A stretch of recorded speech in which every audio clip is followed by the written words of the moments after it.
নবী তোমার কাছে ওহী করা হয়েছে এবং তোমার পূর্বেও এই ওহী করা হয়েছিল, লাইন আশরাকতা, যদি তুমি শিরিক করো লা ইয়াহবাতান্না আমালুকা, তোমার সমস্ত আমল বাতিল হয়ে যাবে।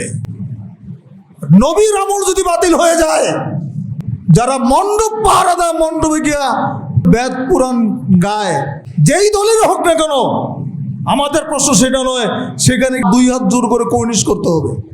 ইসলামী দল হন আর অন ইসলামিক দলই হন, কিন্তু আপনার ইমানটা কোথায় চলে গেছে?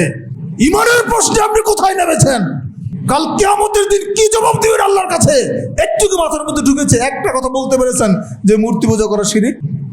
মুসলমান স্বার্থের জায়গায় তার সব স্বকীয়তা বিনষ্ট করে দিয়েছে। এই আমানতদারিতার প্রশ্ন এটাই। রসুলের আমল যদি বাতিল হয়ে যায়, তাহলে আমাদের আমলের কি অবস্থা হবে একটু চিন্তা করেন। এটা তো সরাসরি শিরককে সমর্থন করা হলো, শিরককে সহযোগিতা করা হলো।